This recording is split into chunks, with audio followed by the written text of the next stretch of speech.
Central Lengakna Manipur da President Rule amade Manipur Legislative Assembly suspended animation tamlakiba asi lamdam asigi miyambu second class citizen oina khanbaga loinana Central Lengakna tawningba tawba yai haibadu utpaga chap manai haina CLP leader Okram Ibovina phongdokre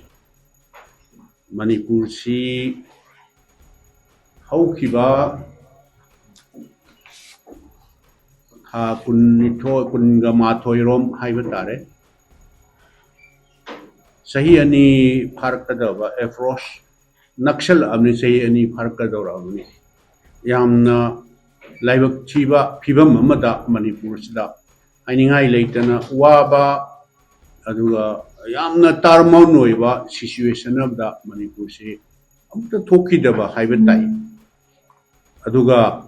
Manipur da thoiba laibak chiba thokse kanana su thoaningam dabadi yai adu masi sumai tauna thokpasi ganatantra chatpa India gumba khwaide chauna ganatantra successfully chatliba Ripakni haiba India gumba karamba state amada su ai hana thokibasu tade ai thom dawsu mante alo sumaina sum thambigani su ai thajada sahi tha kun henna sasal absi si bhauda Bharat Sarkar na Manipur sida yengiba mieng haiba tai lei Manipur da chak manaba party absolute majority leiba BJP government state sida haiba tai leina Manipur sida thokriba thodok awaba anaba chicheng mayam sigi marakta hoi akoi party na Congress party na shasan paiba matam desu president rule suspended animation si masi thokidabadi natieba aduga situation sidi yam thina khetnaba matamda thokiba haiba tare adu akoina asa su tawdaba aduga akoi party gi di Manipur gi praja sing gi interest ta Manipur gi praja sing na PR pamoy aduga akoi party na su Manipur da president rule impose tawba haibase yamna aranba kongthang ama oigani wrong policy oigani koi president rule pamde akoi kibagi wa ama magi wa nate karigino haibabu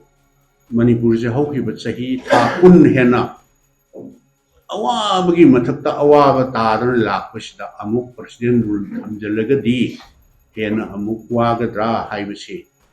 akoigi wakanni akoigi party gi wakan haiba tare hojik comfortable majority oidna BJP manungda lairiba sidaida amu last minute ta haiba tare honorable governor na akoigi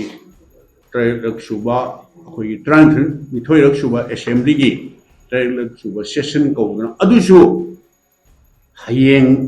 tang tara sida session governor na address toroga session haugadabase ngasi gumbagi late evening da chief minister si kauraga tawriba mawong tawsiaba aduga hayeng sidaida chatlo resign tawro haiba itisut matase akoi hoi party gi khetnabadi leramba yai ko democratically elected government amada yengiba center gi miyeng se masi ai hanasu thamjakhre masi yamna khangda waga haiba tare karigino haibabu Manipur gi democratically elected government haibase sida leiba elected government Congress ki oiba yai BJP ki oiba yai Manipur gi praja singi mandate neba Manipur da leiba praja mi lakuntra hen basigi mandate clear mandate pidana sason tawribase masibu respect tawdadana मोइना हौखिबा था खरा हाइबे तारे सही खरा सिदा येंगइबे एटीट्यूड मतासे मसीबुनी अखोइना खांगदे यामना वायना हाइरिबसे ngarang president rule imposed over maybe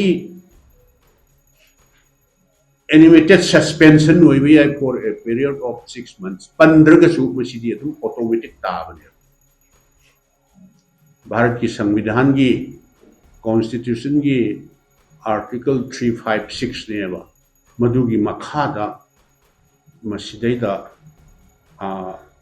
limited suspension 15 था मसिंग 15 मसी अदुम ऑटोमेटिक ताबने लो आइना मसी लाक्चरी सिदि करिगिनो हाइबो ऑफिशियली ngarang order थोगसु मणिपुर ददी अहिदि याम कुइरे न खल्ले president rule unofficial oiba president rule se karamba state ta karamba leipak ta hanguragana article 355 se chatna di haiba adu sideida chief minister democratically elected government amagi chief minister amana delhi chatluraga home minister unaruraga halaga airport ta तंपाक्षिना लेरिबा government सिना शासन तौबा तारे सिंगना home minister ना तौबा तारे हाइबसिबो करम्बा country दा करम्बा लेबाक दा करम्बा स्टेट ता सुमाइना चटनाबसि अखोइदि अखोइ मे बी अखोइदा लिटिल नॉलेज लेबो ओरबे मसिगुमसे अखोइ सुता तादि मदुदनी अखोइना सिगी एटीट्यूड हुजिक लेरिबा यूनियन गवर्नमेंट सिना येंगिबा मणिपुर की प्रजा सिंह दा येंगिबा मियेंसे